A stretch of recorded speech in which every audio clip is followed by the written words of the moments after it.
Oh, what a day! What a lovely day!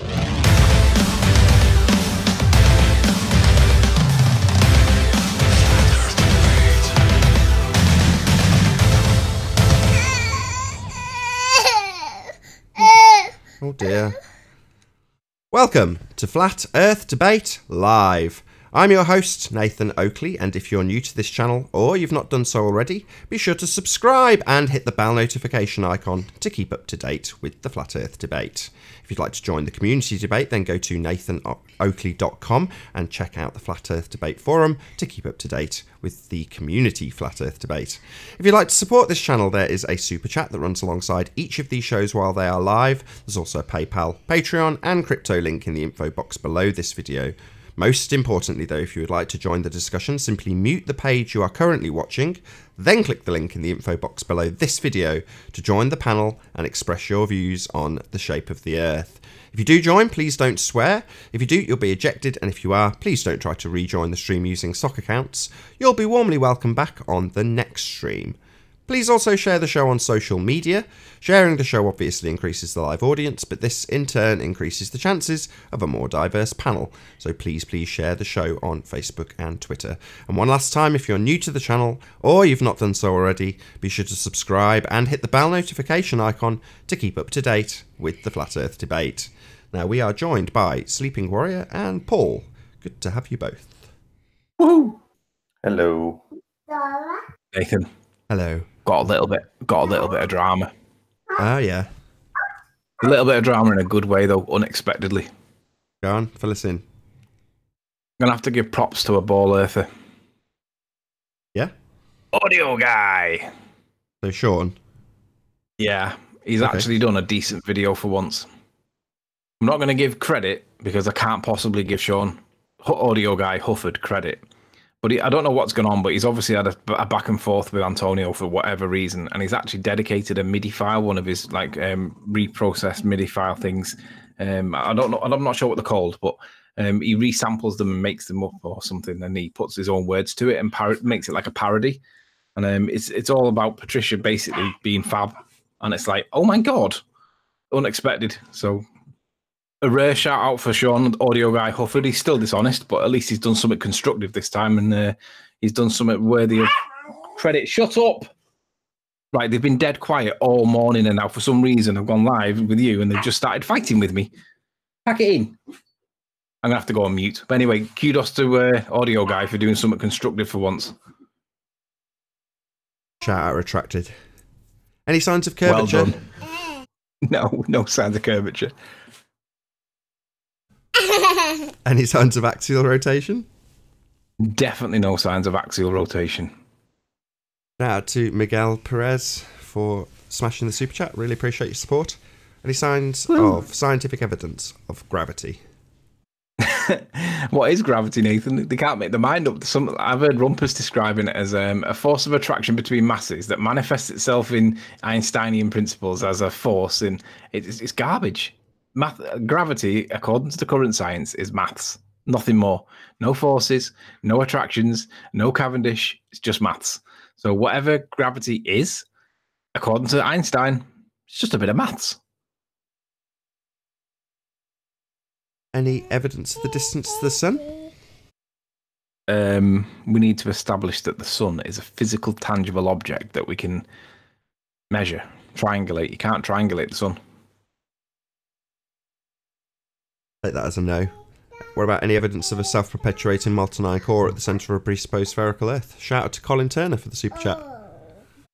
Still waiting for Paul Voigt on that one. He claims that we're too dumb and he doesn't want to give us the evidence. So Paul Voigt's apparently got it, but he doesn't want us to have it. So apparently knowledge is special and he doesn't want us to have it. So we're all dumb. Any evidence that you can have a gas pressure without a container? Got to be a moron if you think you can have gas pressure within a vacuum. Have I covered this one already? Any evidence of a self-perpetuating molten iron core at the centre of a presupposed spherical Earth? Yeah, Paul Voigt one, wasn't it? Is that, I've covered that one. In fact, that's yeah, it then, isn't it? Other than R value? Any evidence of the R value? No, the only evidence of an R value that we can get is the distance from the North Pole to where the sun is at high noon. And that's about as far as we can get it. That works on both models. That's pretty much it then. That concludes the housekeeping. That was really easy when there's not other people on the panel to discuss things.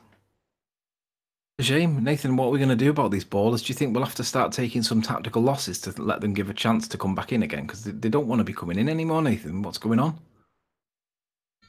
No, we won't be taking tactical losses. This isn't, I don't know, you see this as a game, right?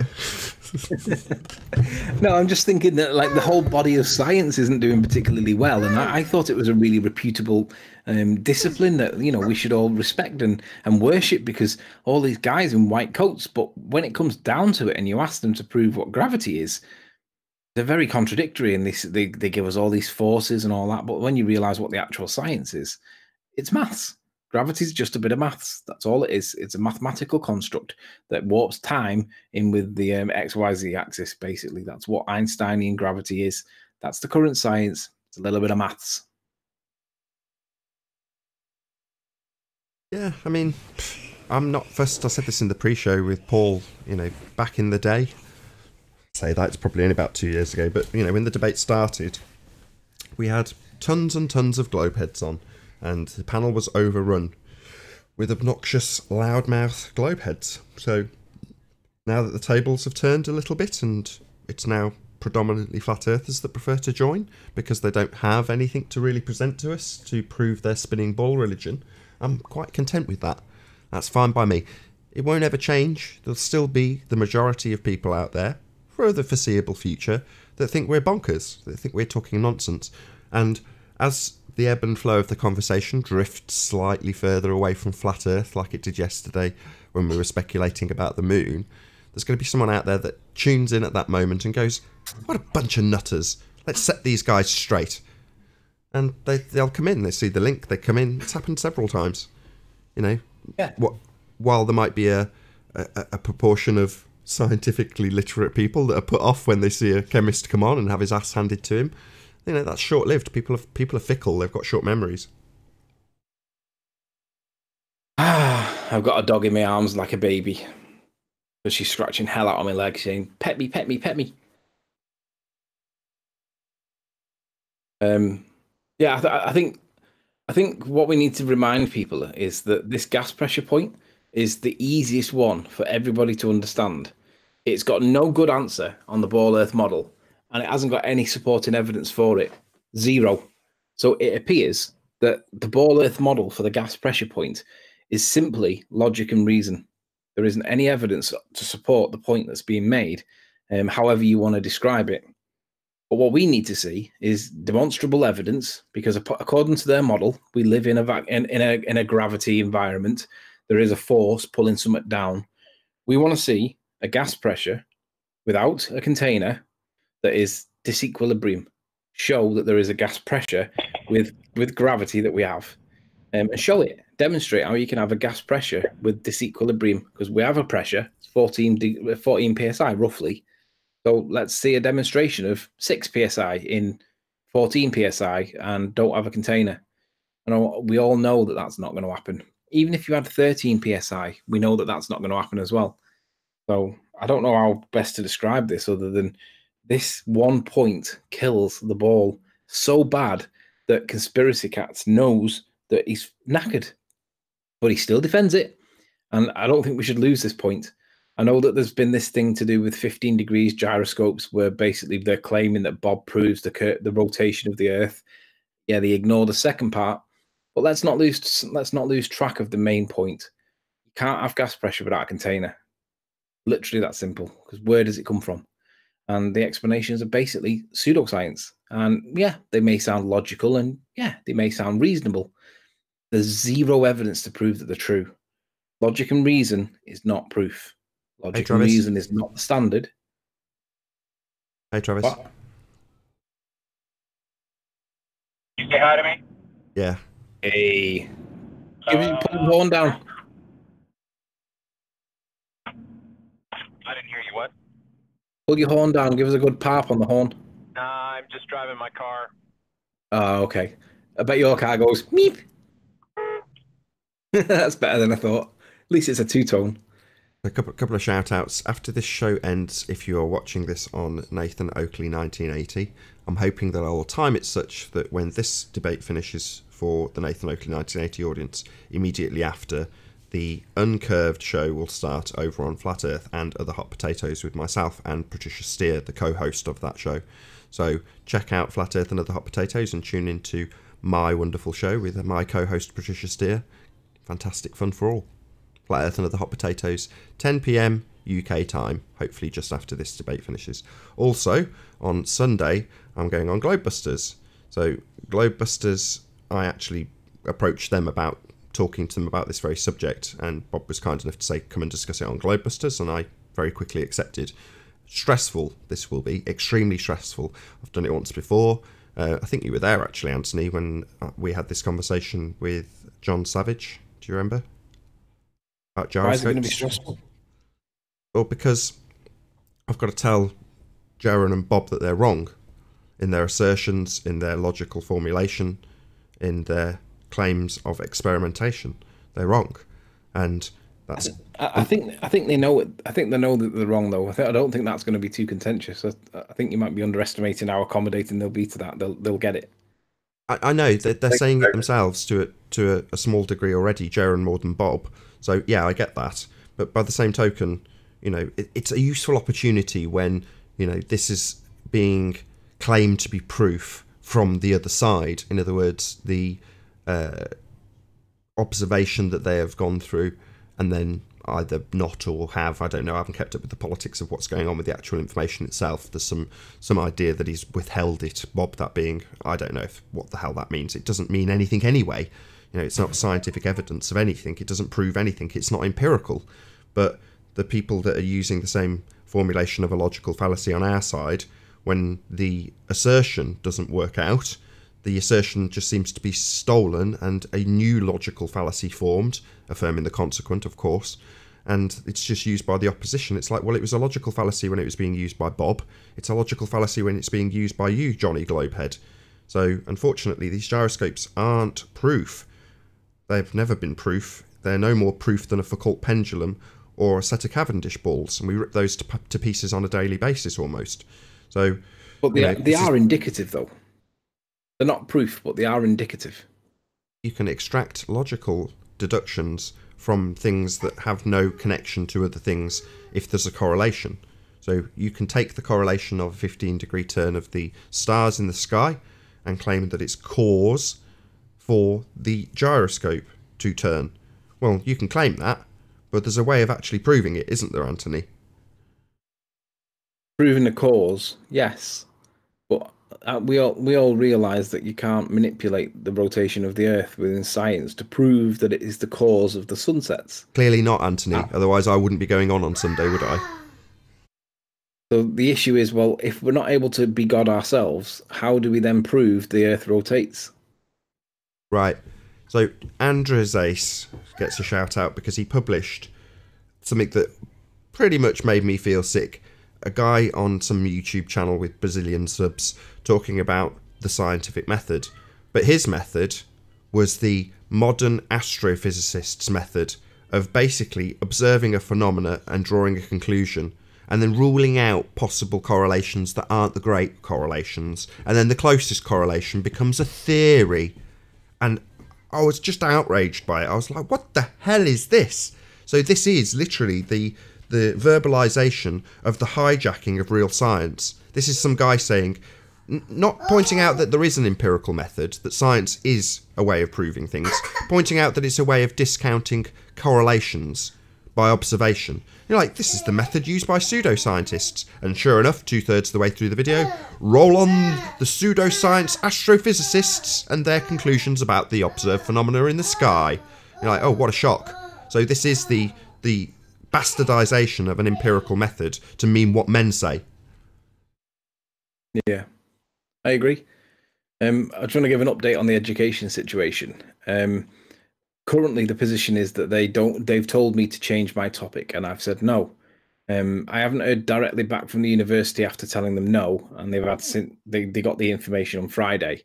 So it's now it's almost we're coming up towards a week after me telling them no, because obviously now it's Thursday, 6 days later, and they haven't come back to me yet. So they're obviously planning something. They're not. There's something else happening here because I don't think they've accepted my position. But in the meantime, I've been offered a conditional acceptance on a PhD course at a different university. Obviously, if this happens, you graduate from one, you go to another. It's common. But with this now having a conditional acceptance, the condition is that I obviously pass the course, and I produce my transcript from my undergraduate degree, which I've got to go back to 2003 and get a historic record, which actually wasn't computerized back then. It was physically printed off and archived.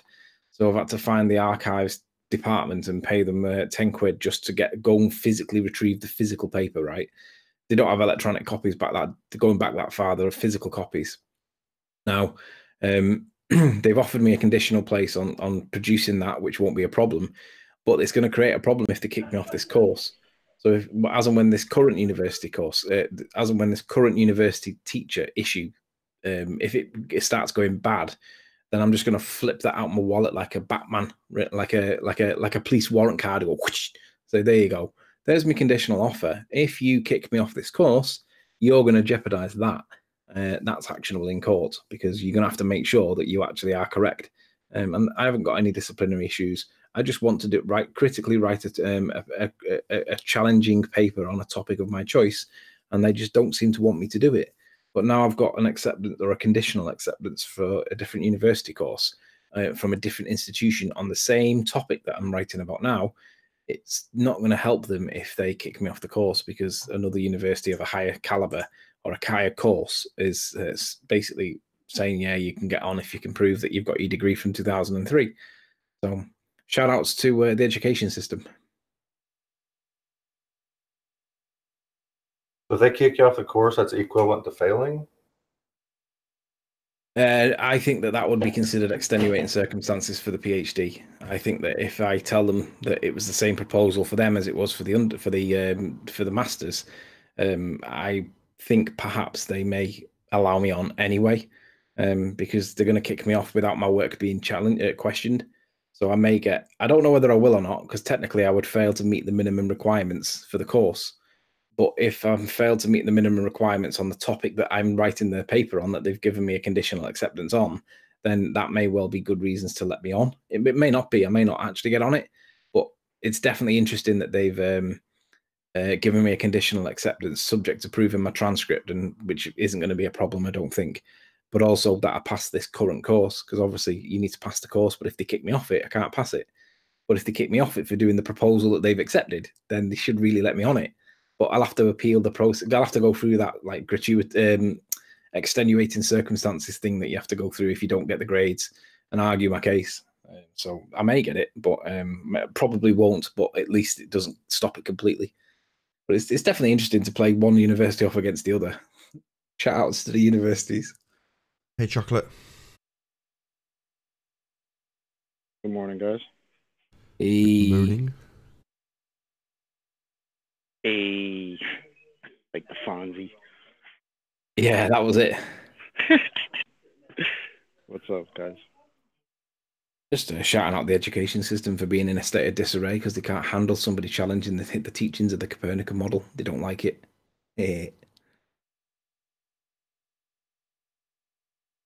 Poor guys. So, Nathan, just one correction as well. I think Anders Ace. I don't think Anders Ace is a he. I think Anders Ace is a she. Okay, my bad. No way. Can't be. I've been saying what's up, dude, for the longest time. Like, he would have corrected me by now. I believe so. I believe so. It was. I only found it out recently, though, so I think it's allowed. That's No, funny. Tony, what the fuck are you talking about? Anders Ace says no, Tony. What the hell? Oh, I thought. Oh, right. Apologies. Shout out retracted. I thought that it was female. I didn't realize it was male. Sorry. I don't know why I thought it was female. I thought I was dying because I was like, what is he talking about? I'm blaming That's Ranty. funny. Yeah, let's blame Ranty. I could do that. Right, the That's Ranty's postman's here and fault. my dog's about to go berserk, so I'll stick myself on mute a sec. Could do some shout outs. Shout out to Andrews Ace, Captain Capslock, Ski Bob, Auntie This, Michael Jordan, thanks for being here. Good to see you all. Faded, nice to see you. 1.5 volt. Thanks for being here. Fish, good to see you. Colin Turner, thanks again for the super chat. Really appreciate it. John Watson, nice to see you. Plainer Earth lovers everywhere. Nice to see you. Rune Thornton, good times for all. Hello. Wolverine 314. Hello. Seek and Find. Nice to see you. CGI Ranty, good to have you here. Cam Eturk. Hello. Another Nathan Oakley. Nathan Oakley, the Flat Earth Messiah. Ah, fair enough. Hello. Is it because I is flat? Said in English. Is it because I is flat? Good to have you here. Anybody? Pat, hello. Be here in love. Hey Zozo, nice to see you. D Marble, good to have you here. Any more for any more? Zach's already had a shout out. Pretty much it. Good to have you all. Thanks for being here. Super smash the super chat. Oh, there's another one. Blue Nose and Steve just getting in at the end.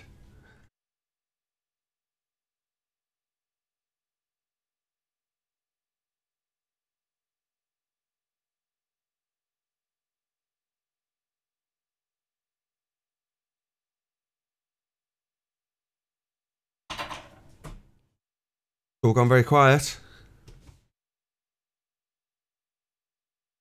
if you want to join the panel, there is a link in the info box below this video.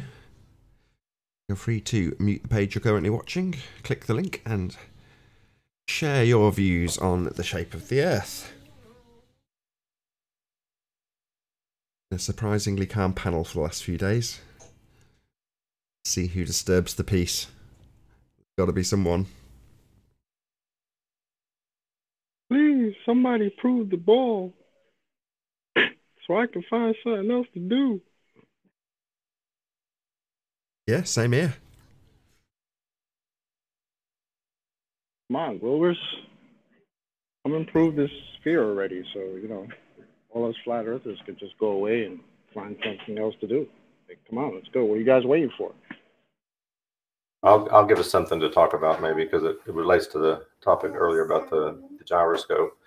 I can't remember who did it, but been probably a couple of years ago, but did the, set the gyroscope up and watched it for who knows how many hours. But then he showed on where he would move the table and shows how the gyroscope would, stay in its relative position, but rotate kind of, I don't know if you know what I'm trying to describe, but how it would show that it would stay in position as it rotated around the table. Wouldn't that be some level of control as showing that if there's rotation, you should see this happening, or that still falls outside that category? Something to talk about. You know what I'm talking about? Well, the Foucault claim is that the pendulum drifts because the Earth is turning underneath. If it's fixed in its reference frame, and that reference frame is separate to the Earth turning underneath it, then you should see drift. That's the claim. Right. That's what I'm saying. So, but if it stays stationary, then if there's no drift, that means there's no movement. Correct. That's the claim, but that's a formal logical fallacy, isn't it? If the Earth is turning, then we will see gyroscope drift. We do see gyroscope drift, therefore the Earth is turning. Same applies to ether turn. If the ether is turning, then I will see drift on a gyroscope. I see drift on a gyroscope, therefore the ether is turning. Just a formal logical fallacy. What about if it's stationary, if it doesn't move, like if the gyroscope stays in position, so that it would also apply for non-movement? That's what people like John Savage have observed with mechanical gyros, that they don't move a smegging inch. Right, that's what I'm saying. Okay, that's why I wanted to just unpack it. That way, people have an understanding. But even I don't fully understand that, so that's why I'm asking for even my own clarity. I mean, they have a practical application, don't they, gyroscopes? They're used in aviation, so you can make logical deductions based on their practical application. It's not science, but it's perfectly reasonable logical deduction. Right. the planes wouldn't function the way they did, knowing what you know about the operation of a mechanical gyroscope, if it wasn't traversing a flat plane. But that's a realistic deduction based on the application of a device. Again, not science, but very real, and people's lives depend on it. Far from being a formal logical fallacy, if they didn't do that, people would die. So it's quite critical that they remain level. The planes, that is. Level. Right? Level with the ground. Right. So there's a functionality. It's like, so there's a functionality to see that there's a connection. So functionally, it works that way. We trust it because it works, kind of thing, right? I mean, the reverse would be true.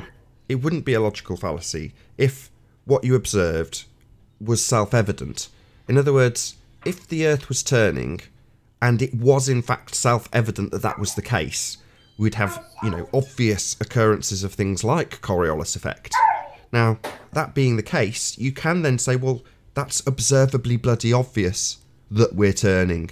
Therefore, it's not a stretch to start with that premise. But it isn't. It's not observably obvious that we're spinning. It's not observably obvious that the Earth is curving away from us in all directions and we're at the top of a sphere-shaped ball Earth. None of these things are observably obvious, and we're even told by the high priests of heliocentrism quite the reverse, which is to say that stuff is flat. We can't see curve from any altitude. So if these things are observably obvious, it's understandable that people start with those axioms, but they're not.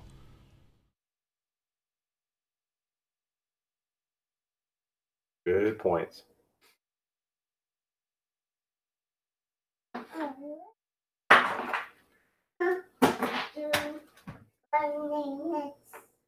I thought that would create more discussion, but I guess it just kind of went nowhere. You answered it good for me. Well, no, it's good that it kind of comes to a close relatively quickly, because that's the exact subject I'll be discussing on Globebusters. So that's the topic at hand. I hope it will branch into what actually is science. But in terms of what we've just discussed, what was that, 3 minutes? That's probably my bit on Globebusters done and dusted. I'll no doubt be there for the full 3 or 4 hours, but ultimately speaking, my bit won't take long.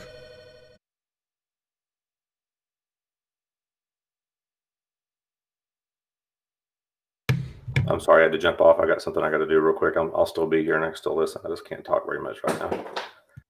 Yeah, I've got to write an email. If we got in, do I need to be watching Backdoor? Oh no, we got Chocolate. And we got Travis. Would help though, just in case. Yeah, okay. You never know if it's the calm before the storm. Yeah, I'm on my phone. All right, I'll watch the Backdoor. I'm on my phone and I'm at work, so I can't do any of that right now. That's okay. What am I supposed to do? Oh yeah, Hangouts. Is Arwen still live? Are we still live? No, Arwen. Oh, I don't know. Yeah, why wouldn't we be? Oh, I don't know. I didn't check to see if it was on today.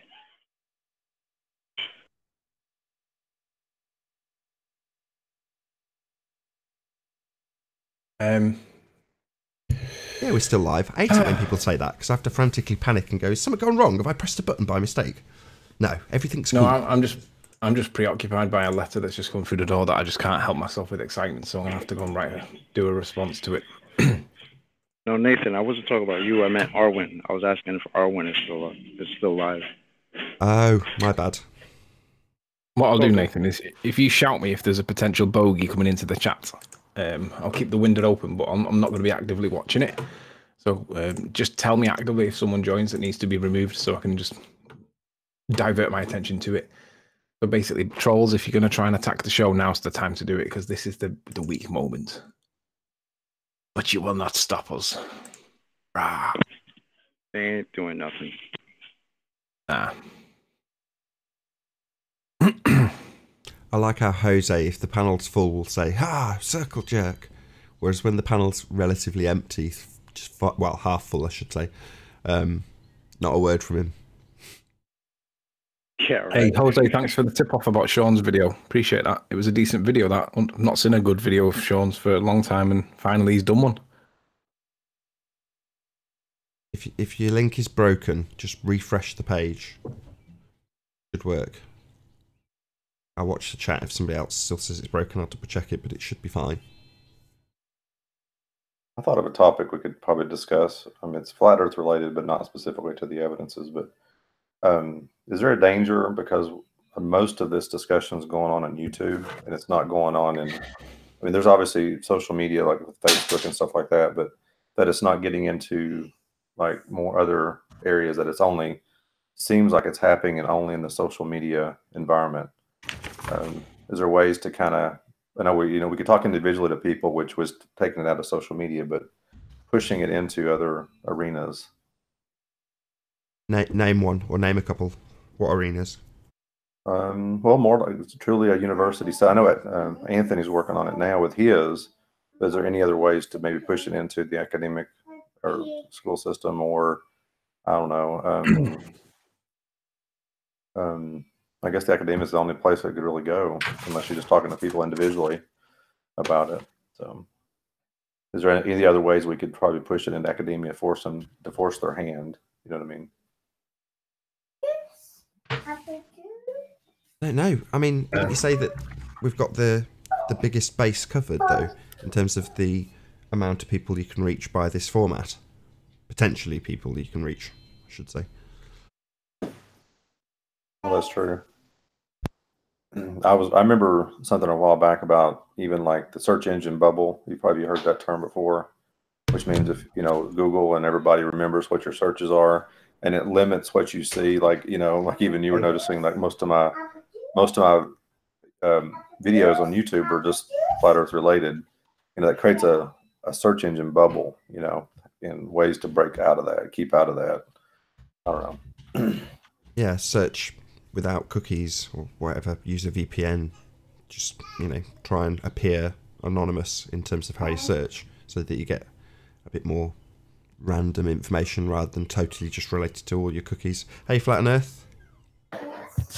Hi. Good to have you. You came in without me talking about God. That's pretty crazy. Or a designer. That's pretty good. Yeah. It's just your voice. I told you that before. Hey, Jose. Good to have you. Wow. Hey. I just Jose. wanted. Hey, hello everybody. I just joined for a few guys in the chat that they say they cannot join the show. Two things. I use the link on the description box. That's number one. And number two, I joined from an Android phone. So I open the browser on the Android browser. I search for YouTube desktop mode, and then I search for the channel. Once the channel open in the desktop mode in the Android phone, then I click the link and boom, I'm here. Thank you very much. Thank you. Saves me messing around checking the link. But yeah, it does occasionally work for an iPhone. I've managed to get on a few people's shows with the iPad or iPhone just by clicking the link when they've given it me. Because there is no Android desktop mode on an iPhone. But there we go. So it does occasionally work. You just keep trying. Occasionally you'll get I don't know how Chocolate does it. How do you do it, Chocolate? How did you join? You just click the... I usually copy the link into my browser and then just hit it and it goes in. But I have to be, for some reason, because I have an Android, I have to be logged out before I do it. So when I put the link in, like I'm already logged out, and then once I put that link in and I click it, it'll give me the option to log in, and then once I hit that, and then it just takes me into Hangouts.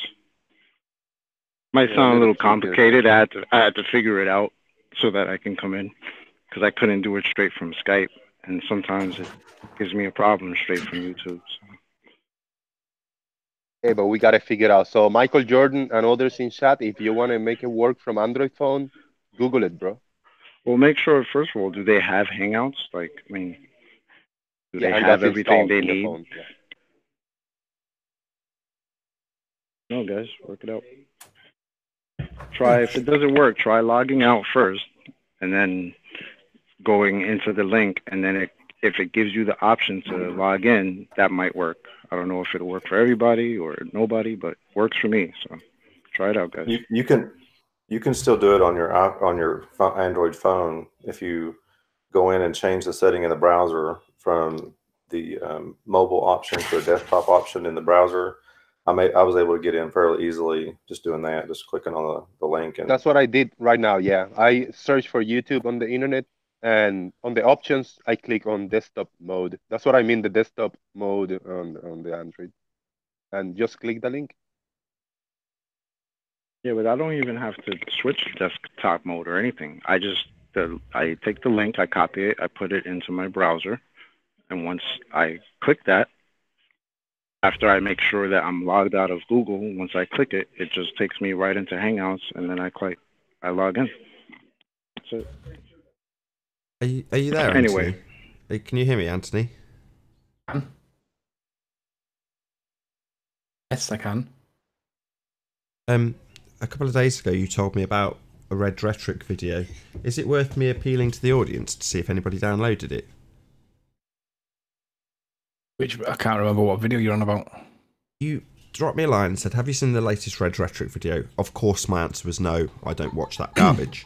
However, when you said, "Oh, he's removed it," suddenly that piqued my interest, because before you told me that he'd removed it, you explained that he had claimed that a rocket launch proved the vacuum of outer space, and I was like, "All right, okay, got to see this then." All right, let me elaborate. I was told by a sub that Red's Rhetoric was live now, talking about gas pressure, and how you can have a gas pressure without a container.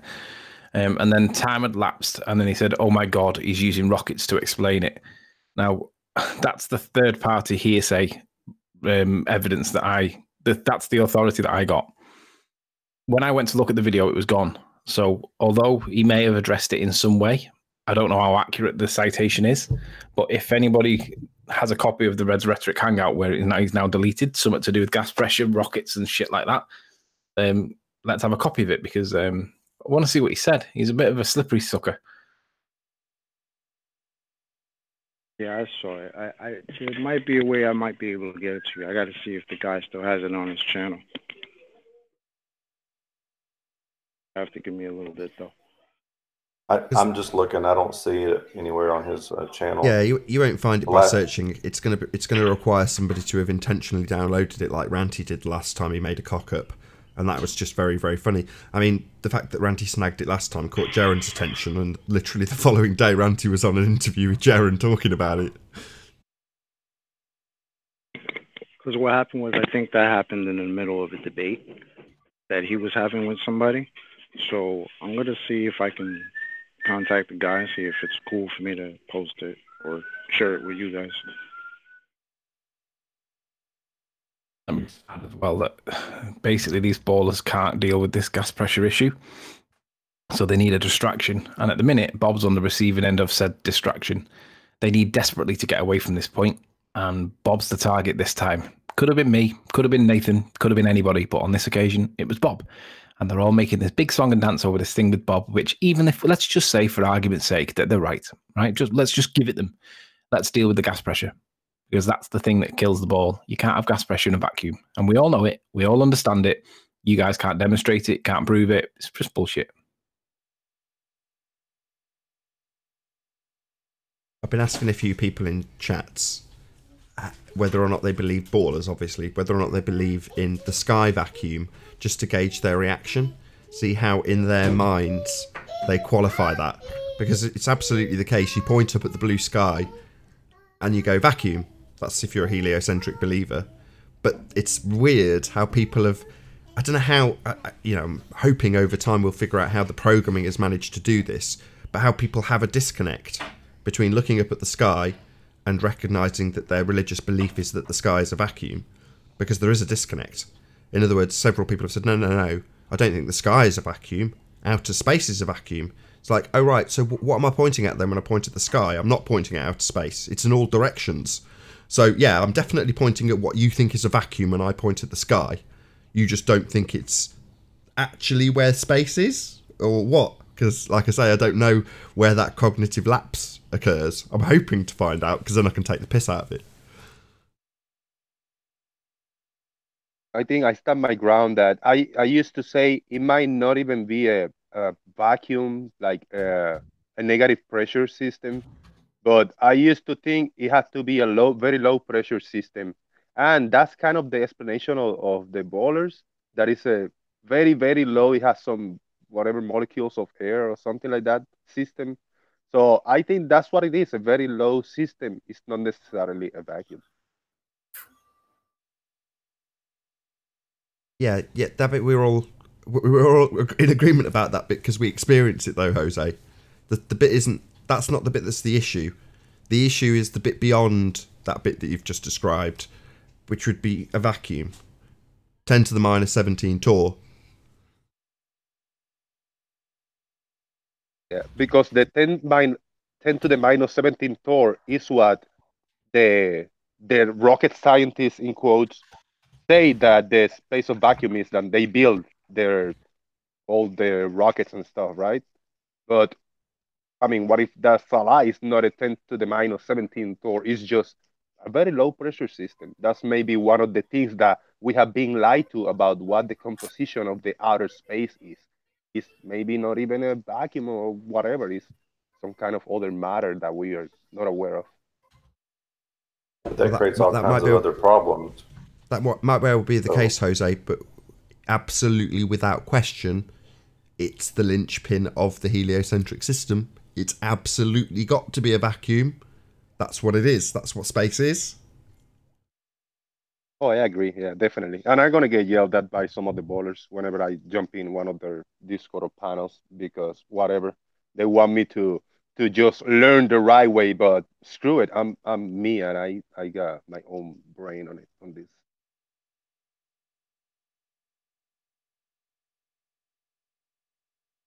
Yeah. You just look up at the sky vacuum and know in the back of your mind that there's priests visiting it. You'll never visit it, but your priests will visit it, and they'll even bring you back some nice little pictures of it. Aren't they kind? They come back from the second law of thermodynamics violation with a few pictures, and everyone goes, ah, yeah, the sky must be a vacuum then. Look, my priest is there.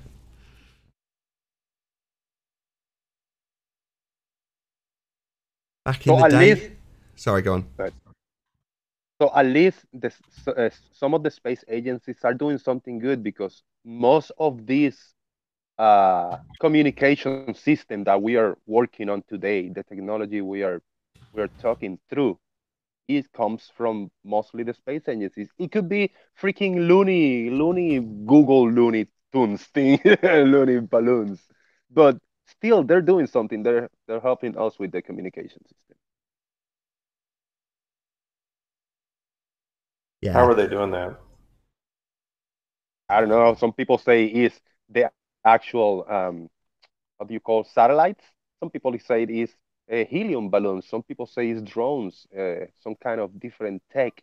But we are being given a way to communicate to each other. Can you trace for me how my call now that I'm making across the internet goes through a satellite? Can you trace that process? Not me. I don't have the equipment or the technology to do it, but maybe some people can.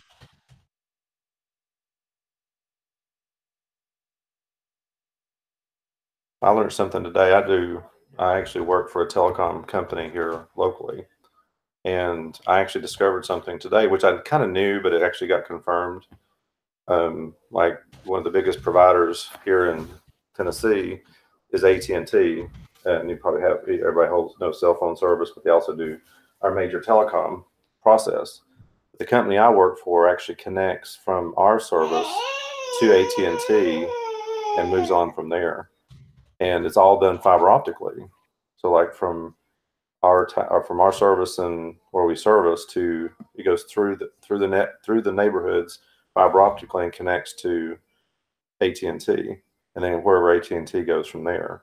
So as far as I can tell, you got a cell service to fiber optic and then a fiber optic across the country. I don't know of any satellites involved in this process. And obviously there's fiber optic cables that's probably causing me to be able to talk to Nathan and Anthony in the UK. There's no satellites involved. It's all fiber optic.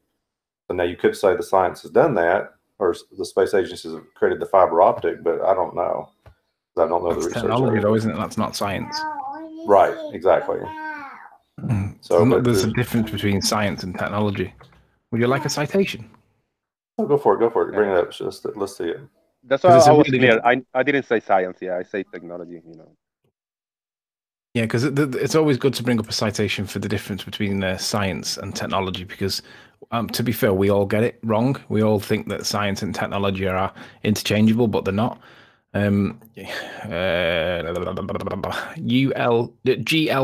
I don't know what that is. I'll put a link. I'll give Nathan a link. It says what science is not. Science is not technology. One of the mistakes that many people make in thinking about science is to confuse it with technology. As a result, science can often receive undue credit for the miracles of modern science in the kitchen, or undue blame for everything from overly firm tomatoes to nuclear war. In fact, science does not make things. Scientists develop the understanding of radiation sufficient for the invention of the microwave oven, but neither making the microwave oven nor using it are science. So think about that in the context of seismology. Scientists are in the business of generating knowledge, whereas engineers are in the business of generating technology.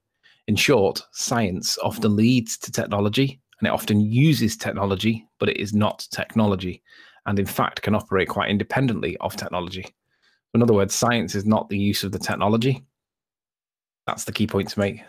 I'll give Nathan the link in the side chat. Spam that, Nathan. Spam it.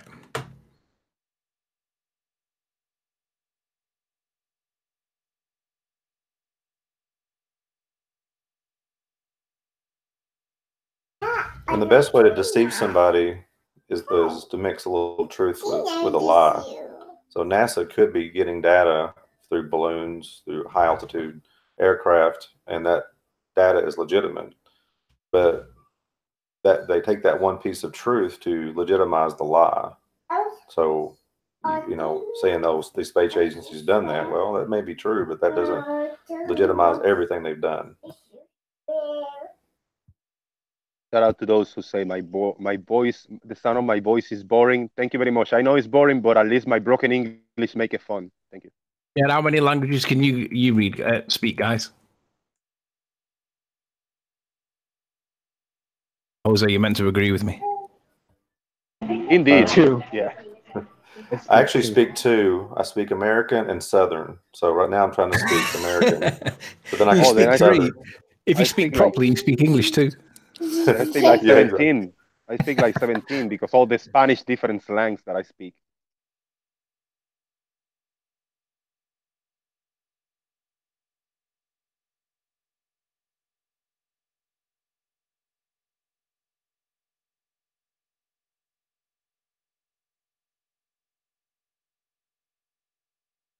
Riley, you there? Yeah, man. Yeah, I'm gonna send you the video on your Skype. You're gonna have to go through it. I don't have a timestamp for you. But what happened is Reds took the video off his channel, but the guy he was debating, Space's Face, he actually put it on his channel. So, oh, sweet. Yeah, but I'll you're gonna have it's gonna have commentary though because they're watching it from another hangout. You understand? Oh yeah, so, I get you. So I'll send it to you, and you're gonna have to do the just search for that part. All right? That's cool. So I'm gonna send it to you right now. And I got permission from the guy himself, so we're all good. Okay, so it's Rhetoric's hangout, but with them commenting about it, so we might be able to hear the section that we want. We might not. No, you can hear the whole thing. The audio's not great, but you'll be able to hear him and Reds go back and forth, and you'll definitely be able to see the video that he was displaying, the rocket video that he was displaying for his proof. So I'll send it to Riley right now. Ace. Copy that. Hold on. Give me a few. So I heard Neil deGrasse Tyson. Oh no, Neil deGrasse. Shit. Alex Jones was in the Joe Rogan podcast, and Eddie Bravo was in, or something like that. I haven't watched it. Yeah, I saw a bit of it on Red Pill Philosophy's channel. Yeah, I bet they talk about a lot of conspiracies. I bet it was 75% talking wobbly about nonsense and a little bit of truth in between it. Oh, I got turned off of Alex Jones years and years and years and years ago because of just his rants, and he gets mad, which is fine, but at the same time he loses loses to me. It loses its audience to me. I was like, oh, that's when I watched some of it. I was like, really? Okay, this is not a productive discussion going on here. Alex Jones just seemed like a baller troll talking over Eddie Bravo. And then turned it into a rant about babies. So he just railroaded the conversation basically. That was the section I saw, at least. I think he should have taken. I think Eddie should have taken him up on the option for him to pay for an expedition, because then we could prove that it's closed, that we can't go there. Could all be a ruse. You just don't know where Alex Jones really stands in reality. So, oh, I agree. So far as we're concerned, it might just be a publicity stunt and/or another way of programming people into a false realization about what the North Pole is. So what I would expect to happen if Alex Jones did do what he offered was that they'd go down and have a similar expedition to anybody else who goes to the South Pole. They go, and then they come back, and that would be it. And that would be his expedition. Nothing unusual to see. That would be the answer at the end of it, as they were guided to a specific spot and then guided back out again. Exactly.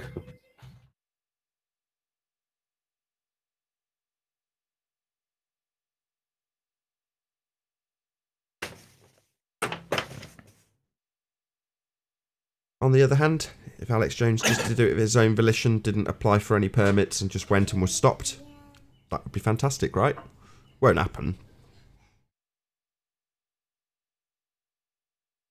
Well, in another subject, what is Dr. Bob?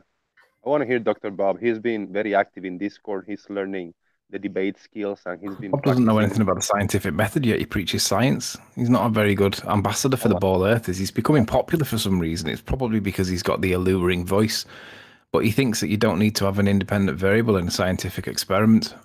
Utter moron. But I want to hear the second round here. Riley, did you get that? I've not looked at the minute. It will be there. Let's have a look. Check first. Yeah, I want to hear the second round of Dr. Bob, because he's been practicing a lot. Rhetoric versus space is fake. So what? Yeah, it's an hour and 40. So let's see if there's a transcript. There is. Let's see, is there... Let's type in find pressure. Right, so 24 minutes in, he says something like, the rocket itself, this shows the rocket went into a vacuum with no area. It didn't vacuum at all. Cold, low pressure area disappears by calling a document. Hang on. Hey, Deanne. Right, he's only said... Good to have you. He's only said it in... He said the word pressure 8 times. And it's all within a 4-minute period. So what I'm going to have to do... Let me drop... I'll come back in. I'll drop. I'll go and listen to it and I'll come back in. Yeah. I was going to tell you, that's what you should do. Don't do the transcript. Go find the spot, because it's a good amount of time. I've got it. So I'll drop and I'll come back in, okay? All right, cool. All right. Back in a bit. So what was the issue with this Rhetoric? Whatever he's saying.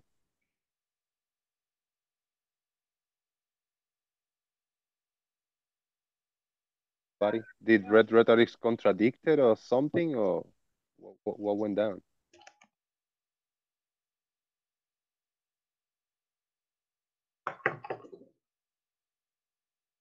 I think that's kind of what they're trying to figure out.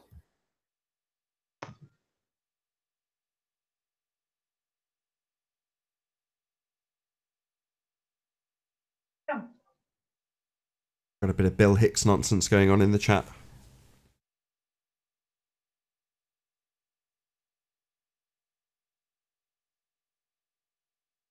My little acid test to see who on the panel was a conspiratard, but no one bit. Is Pitche still alive? I haven't seen him around for like weeks. I love it. If you're a YouTuber and you don't put out content for more than a week, you're dead, basically.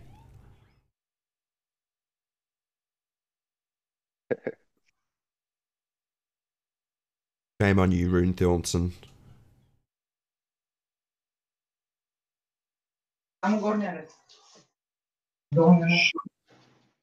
Ratio Perfect says Bill Hicks is Arwin. Arwin is a skinny Steven Seagal. Steven Seagal lost weight. Is Arwin. See why Arwin likes Alex Jones. They have a lot in common. The horny goatweed.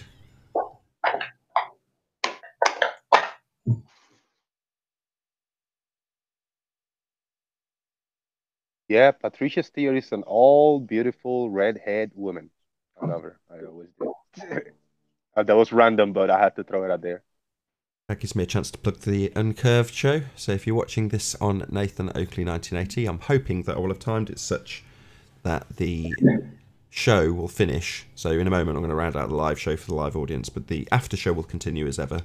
And when the after show finishes on Nathan Oakley 1980, should be able to flick across to Flat Earth and Other Hot Potatoes to watch Uncurved with myself, Nathan Oakley, and my co-host, Patricia Steer. So check it out, Flat Earth and Other Hot Potatoes, 10 PM UK time, if I've messed up the timing of this.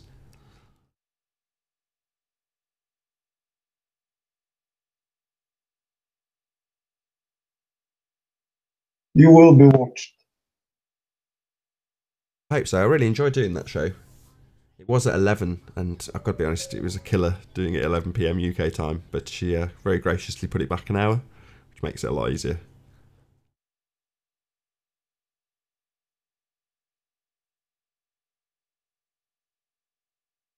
Baby is coming soon, right, Nathan? About a month or 2 months? About 6 weeks, something like that. Woohoo, congrats.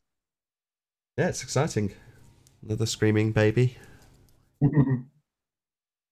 Hopefully this one will sleep.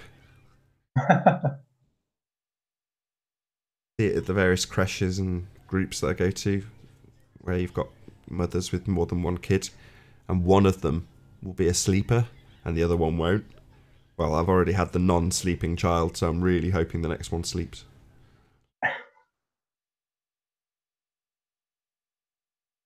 Yeah, Eleanor basically just takes after me, and it will end up being exactly the same in respects to her sleep. She'll just be an insomniac like me, I think.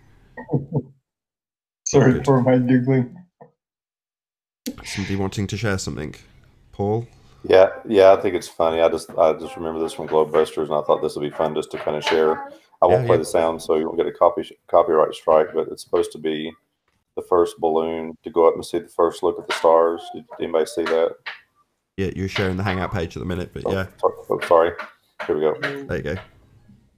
Okay, and here I'll just go clips through. This is like them, doing it through a balloon, setting everything up.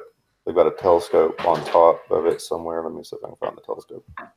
Yeah, you see the telescope on that one, right? So they're rising up. Let me see if I can find it. Where's it at? Okay, they're rising up. So I'll play it from here. Like I said, I won't play the sound, but then it flips over to the stars. There's the stars. Yeah, I've seen this. That's classic. Really top quality. Exactly. Look, there is actually a star in the moon. Did you see that? There was a star in the moon. Oh, well, I'm convinced. It's crescent shaped, so yeah, totally sold. Back on a 7-inch CRT TV with a magnifying glass in front of it, that might look quite convincing. Yeah, I thought that's funny. That's real footage. Oh, exactly. That's real footage, and they're not faking space at all. It's not being faked at all. Hey, Arwin. Hello. Good show. Yeah. Might have another one later. Did you talk about Alex Jones, Arwin? Oh yeah. Find out more about that momentarily, because for the meantime I'm going to say farewell to at least the live audience. So if you are watching this on Nathan Oakley 1980, then stay tuned, as there will be an after show to follow. But as I say, a massive, huge, enormous thank you to all of you who have tuned into the Nathan Oakley live stream, and of course a massive thank you to all of the debating panel for making this debate possible. Be sure to like, comment, share, subscribe, and check out the community forum on nathanoakley.com. I've been Nathan Oakley, and I'll see you all in the next video. Oh, what a day! What a lovely day!